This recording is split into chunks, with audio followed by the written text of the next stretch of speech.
Hello everyone, I am Jennifer Geist. I'm the Executive Director with LivHome in Southern California. Our discussion today is regarding elder abuse, and I want to thank you all for participating on today's Google Hangout.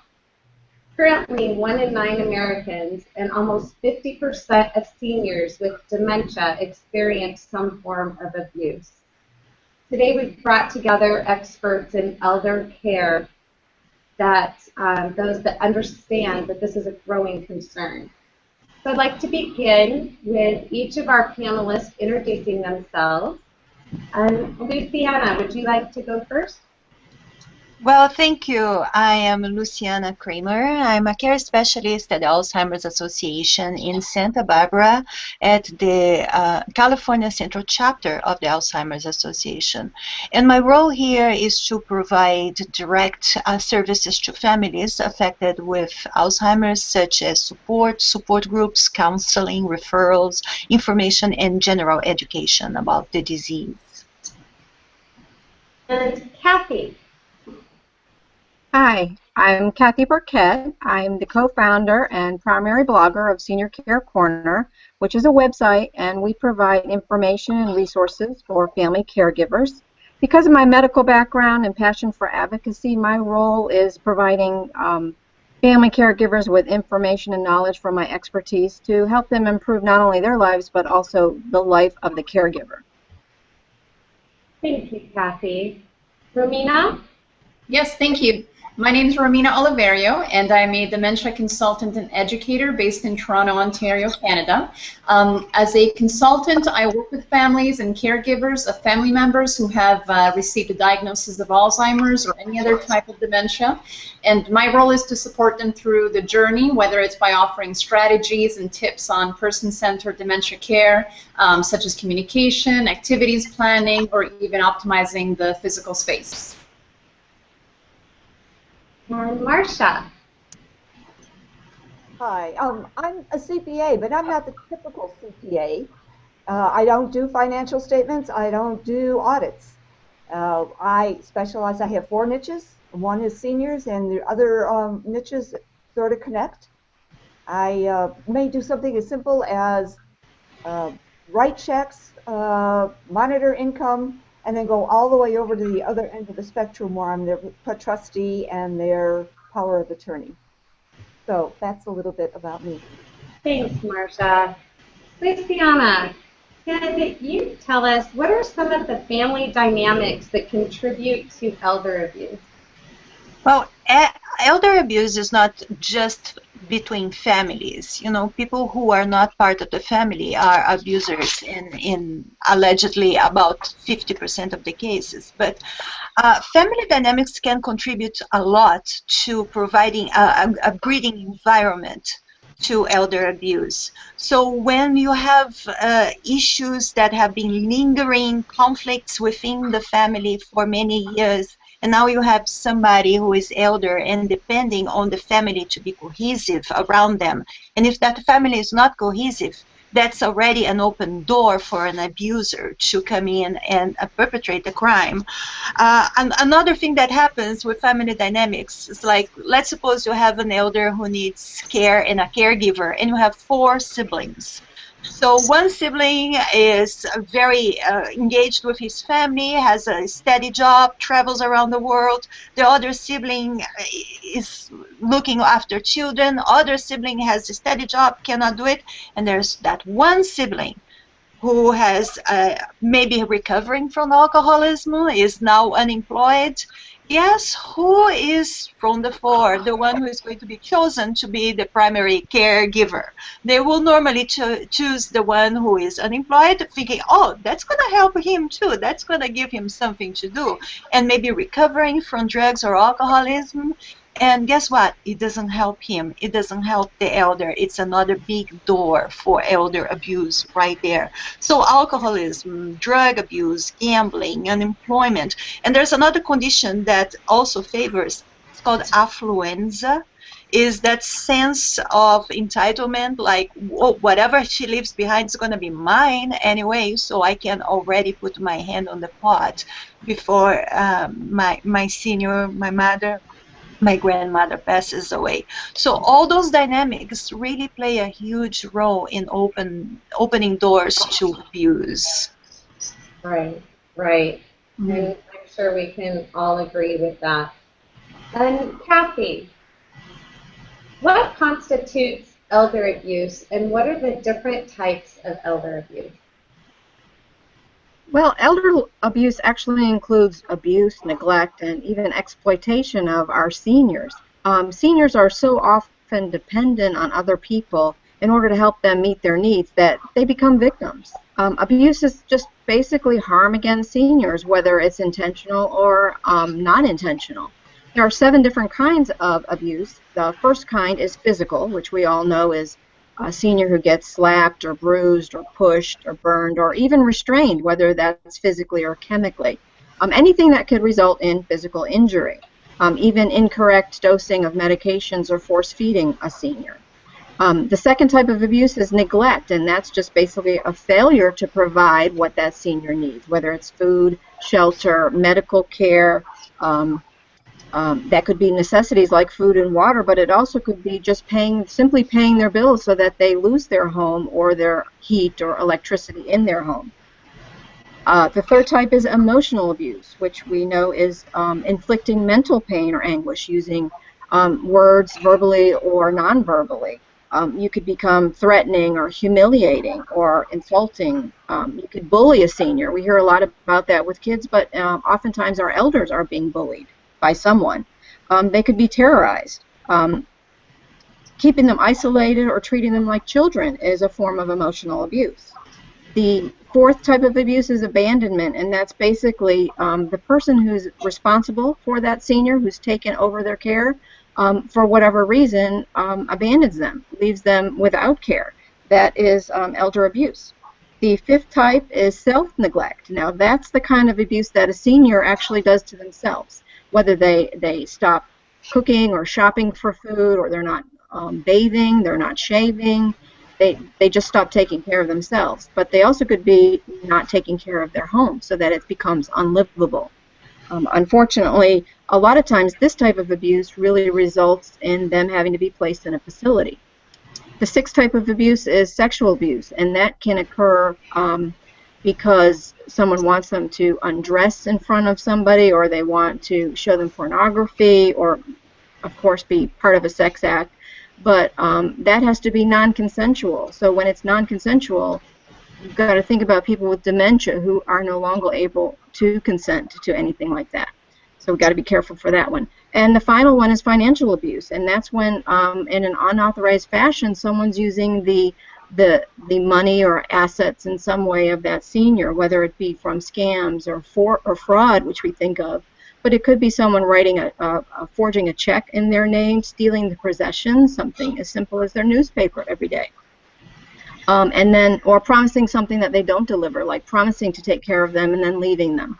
Unfortunately, elder abuse occurs to anyone at any time, and unfortunately, it's usually someone that they know and trust already, including a family member. Thank you. And Rowena, why is it that individuals with dementia are at increased risk for elder abuse? Sure.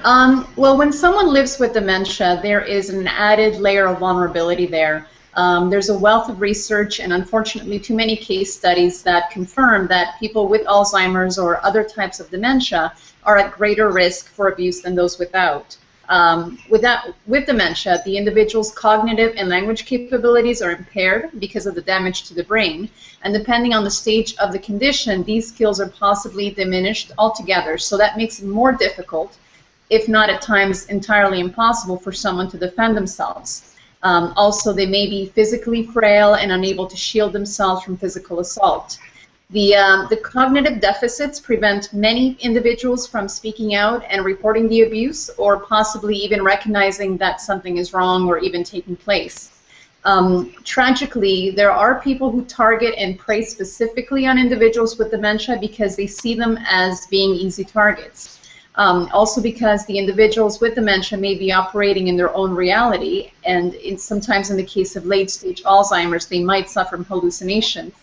They may not always be believed if they tell a story to a family member that involves abuse or neglect. It could be interpreted as something that they've conjured up, or for example, if they show bruises or cuts, an outsider might think that these are caused by consequences of the disease, for example, by walking into furniture or bumping into things because of visual spatial deficits caused by the Alzheimer's or by dementia. As well, being more dependent on others for assistance may also increase the number of incidents. And as with any other case of elder abuse, there is apprehension that reporting the abuse may in fact result in them being taken out of the home and put into a facility. Thank you. And Marcia, in reference to financial abuse specifically, who do you see is it typically the family or others abusing the elder financially? This generation is a really vulnerable generation. They come from the Depression era, and they did all of their contracts with a shake of a hand and the word, and they're very trusting, and that contributes to the financial abuse currently, because they anticipate everybody who's going to deal with them are going to have the same rules. So, from my perspective, anybody can be a potential abuser for finances. It might be the kids. You might have a kid in the house who has been there forever. You might have a kid who moved back. You might have a kid who's been on drugs or alcohol, and that was mentioned earlier. You might have a kid who actually looks like they're financially okay, but they're behind on their mortgage. They're behind on their payments for their toys. So it could possibly be the kids, but it could also be other family members. It could be neighbors. It could be church members who have seen that there's been a change in the personality, and they're going downhill. So they step in, and most of the time it's because they really want to help. But then the circumstances change, and all of a sudden they're caught up in writing out checks to themselves. And so those are issues. Caregivers are, especially if you don't get them from a reputable agency, they can write out checks to themselves and have seniors sign them. They can also steal the jewelry, the things in the house that are very easily to get and just walk out with. So there are those issues. And then, of course, the salespeople. There's always salespeople that are calling and knocking on the door, trying to get money from the seniors. And the scammers. And everybody knows about the scammers. There's new ones out there, but there's a lot of old ones. The old ones, the Nigerian prince is now knocking on the door and not just doing emails. And then the child one, the grandchild one, where they call grandma or grandpa and say they're in jail or they're out of the country. Those are two of the oldest scams, but they're still very, very active. Thank you, Marcia. Luciana, do you see that financial abuse and physical abuse are connected?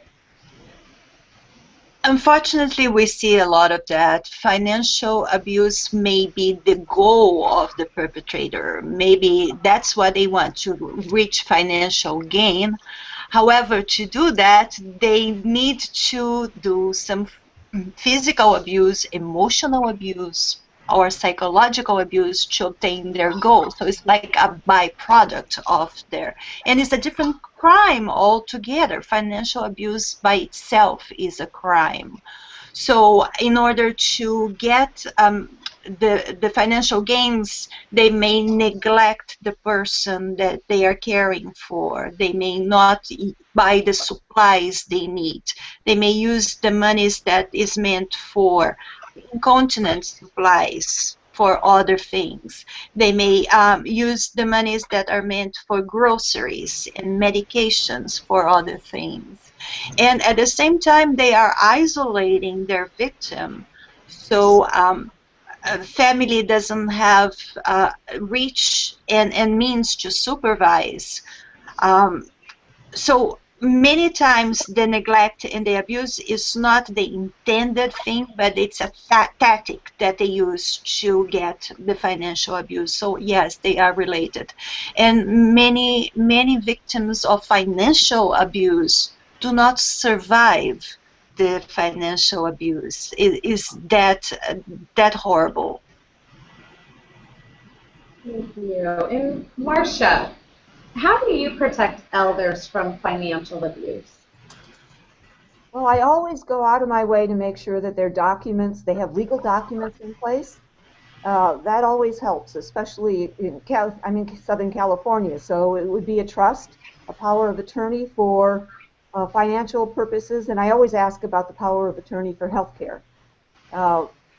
Once that's in place, then you have a successor to be able to step in if there's dementia or a stroke or something like that. You have a second line of defense to come in. One of the things that was mentioned was isolation, and I always tell people who are working with seniors to make sure that they're visiting seniors. Find out, sit down, visit with them, listen to them. Listen if there's somebody all of a sudden that's popped up into their life and they're taking them out and doing things, and there's a possibility, be a skeptic, to look at the possibility that they might be taking money from the person. And then I also ask my clients to take the person out. Take them to a senior citizens or senior center and have them get involved in activities, take them to church, get them out. They're more likely to be financially abused if they're also always in the house and they're alone and they're looking for friendship and companionship. And then I have 2 trick questions I give to my seniors. For instance, they have somebody calling them and they wants to sell them something. I tell my seniors to go ahead and tell them that that person has to call me first. So it's their responsibility to call me. We'll talk about it with the person who's doing the selling, and then we'll make the decision. I have to tell you, in 10 years I've been using this, not one of those people have ever called me. And it takes the pressure off the senior because they can go and say, instead of feeling pressure that they have to make a decision, they have to come up with money, they can say, go call Marcia. The other issue is that, especially if you have a trust or something, is have somebody else have power over their bank account. That way the senior can say, I don't have checks in the house, I can't write out a check, call Marcia, and again, they'll never call me. So those are a couple of the tricks that I use. Thank you. What are some of the warning signs that you can share with us of elder abuse? Well, first of all, if you see signs that the person is withdrawn, being isolated, not too much in contact, that's a warning sign. If they have a new best friend, because you have to remember, and in particular, seniors, they may have had losses in their lives, they may be grieving, and Jennifer, you might want to turn your microphone off. However, so they are welcoming these new best friends who don't have their best interest in mind. So they come into this relationship with the abuser as willing targets. So when you see that a senior that's isolated, that may be lonely, warning sign. A caregiver who is keeping the senior from talking to others. When you come and visit, the caregiver doesn't leave the room, stays right there with the senior. That's a warning sign. And then you have to be really diligent and monitor things. If you see changes in the bank account, maybe a bank account has been closed and another has been opened somewhere else, so you have to investigate what happened. Then the lawyer that has been with the senior for 20, 30 years has been fired, and now he has a new lawyer. Why is that? Lack of documentation, unpaid bills. So bills are being paid, but you don't see receipts. You don't see extracts from bank accounts. Financial dealings that are not documented. So those are really good warning signs, and we have to watch out for that. That is mostly in terms of financial abuse. But when you go to the house, you know, when you visit a senior, dementia or no dementia, be diligent, look for things, open the refrigerator door, look inside the refrigerator, see what's in there. Is there food? Is the food in good condition? Is it expired? Because there are cases of self-neglect as well. Look in the garbage. What's in the garbage can? Are they important items, or it has been neglected as well? Laundry, is there laundry piling up? Are the utilities working? So all those things can be warning signs, and it calls for attention. You have to look who is paying the bills, who is giving the care, and have somebody checks and balance everything that's being done. How can caregivers and family members help prevent elder abuse, specifically in seniors with dementia? Well, as cliched as it sounds, I think that knowledge is key. Recognizing the indicators of all types of abuse is very important. Families should have an understanding of what constitutes abuse. It's not always physical. A lot of people think that abuse automatically equates, hitting and aggression. There are many other types of abuse, as we've talked about today. There are many forms of abuse like neglect, financial, emotional, that are very subtle. So families should be on the lookout for signs. And again, go with your gut. If something seems amiss, it probably is. So you may want to investigate a bit further. Or if you're unsure of your next step, you can always reach out to an expert in the community. You can talk to a social worker or a counselor, or even reach out to the police to get another opinion. If the caregiver is someone from outside of the home, watch how the person with dementia interacts with them. Nonverbal cues and behavior can say volumes about trust levels in a relationship. If the individual with dementia lives in a facility, or if they're institutionalized, you can always stop by the center or the facility unannounced to see how they and others are being treated. I think we have to remember that not only are we family members, but we're also their advocates. So we need to ensure that they are afforded dignity and the highest quality of life possible.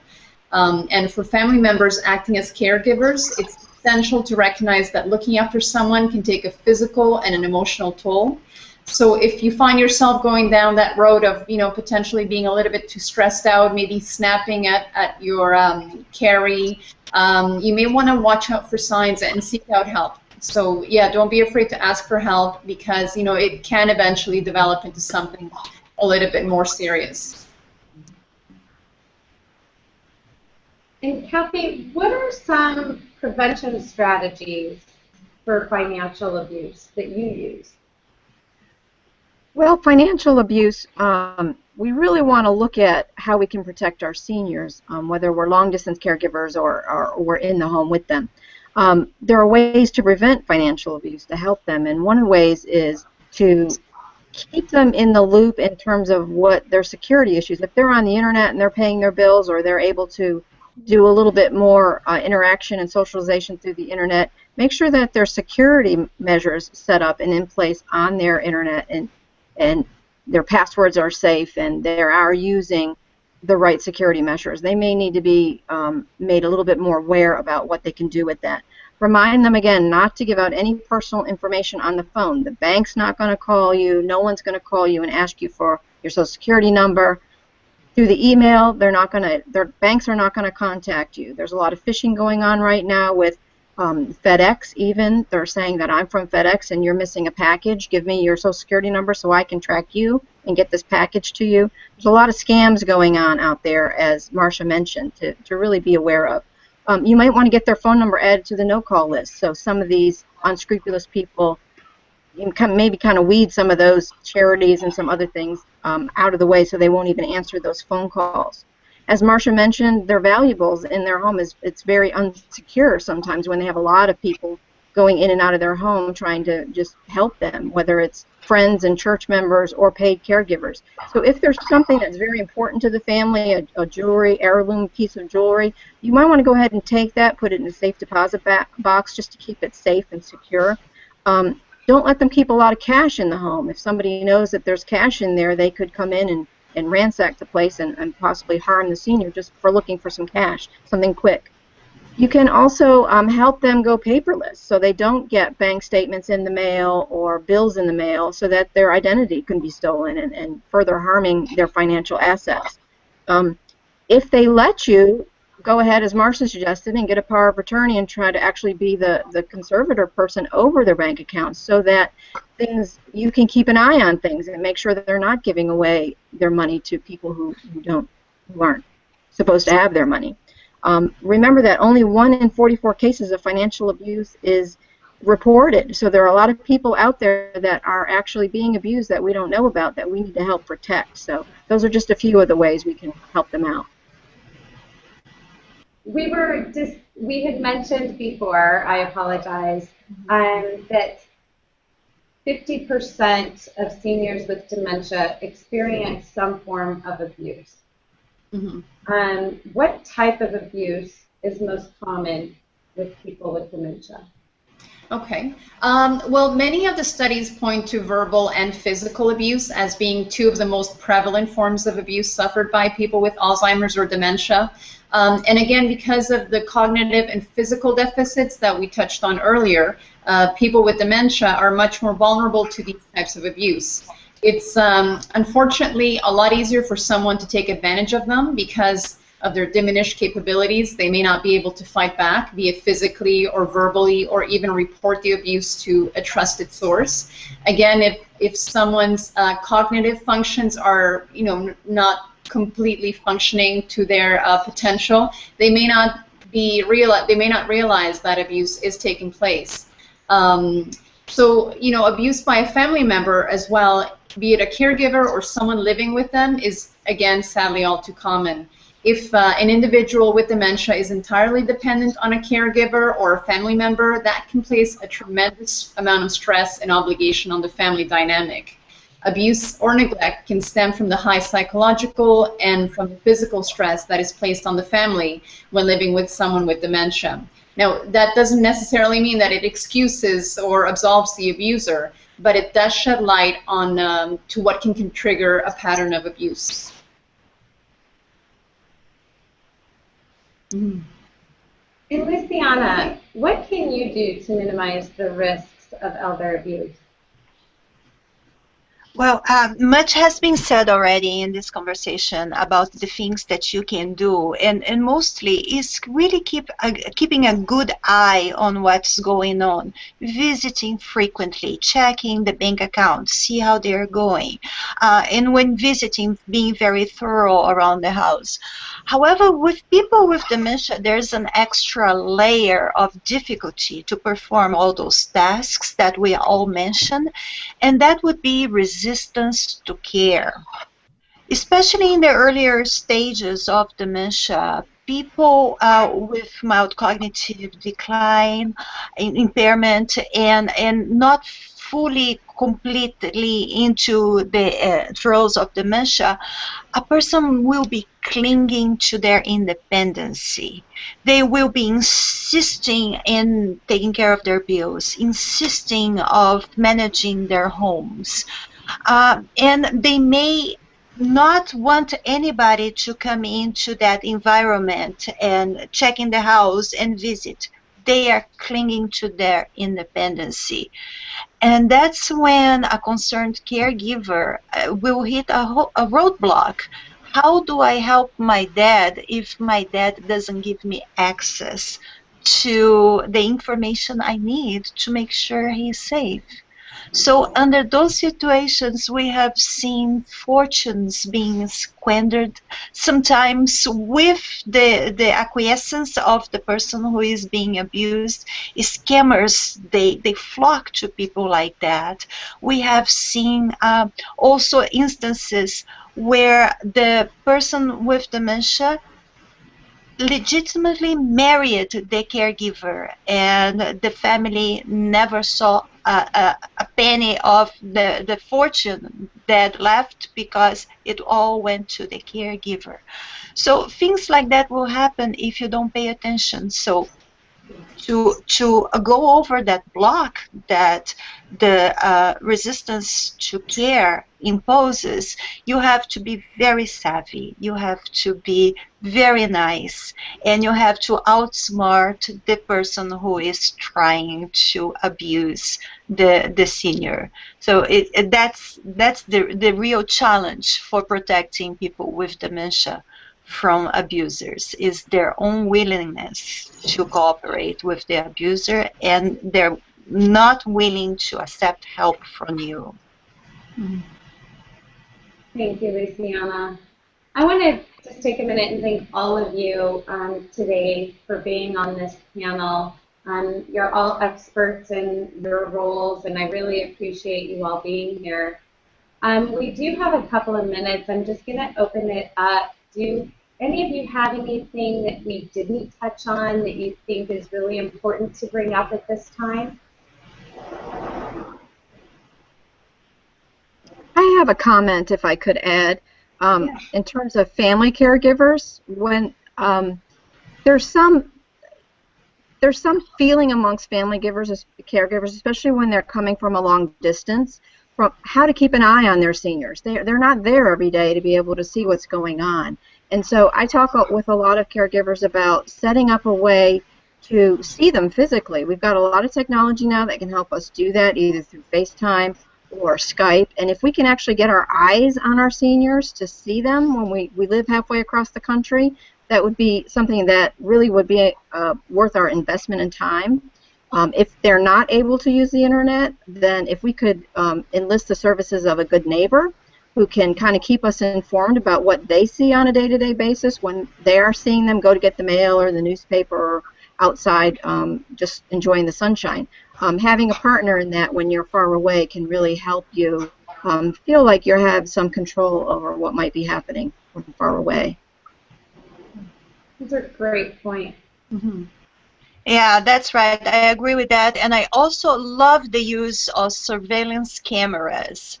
You know, if the senior is living by themselves, you need to keep an eye on the house. And there are some really great products in the market right now that they use infrared light that can see in the dark, and motion activated cameras, and you can check on your senior over your iPhone, on the go. It's really convenient, and it can be very useful because especially people with dementia, we have seen some egregious cases of people with dementia being physically abused in a horrible way and not being able to even recall that. So they're not able to just say, you know, this caregiver is abusing me, because they cannot remember because of dementia.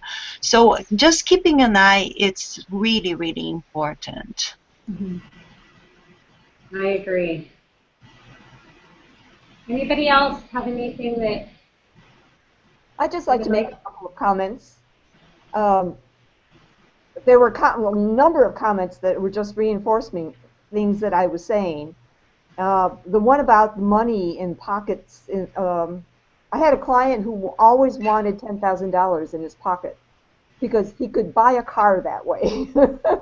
So it's a real issue when they have those independence issues. And I think the comment about outsmarting the scammers and the abusers are really, really important. Again, checking things, looking at it, being observant, being there, listening. I think that's really important too.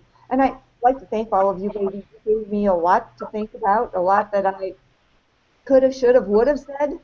There were other times, and so I think we brought it all together, and I just really appreciate it. So thank you.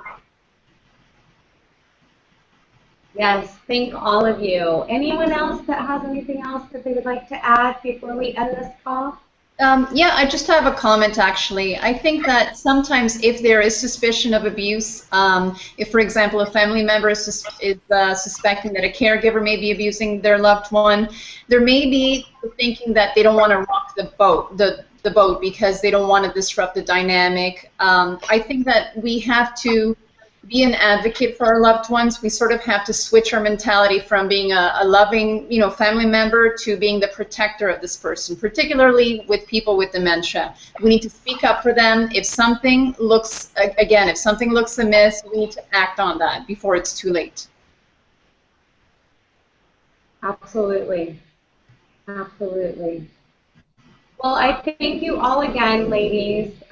Great conversation. A lot of things for me to think about as well. Um, and thank you. Thank you so Thank much for you. hosting this. Oh, absolutely. I think it's definitely something that needed to be discussed, and hopefully we can educate more.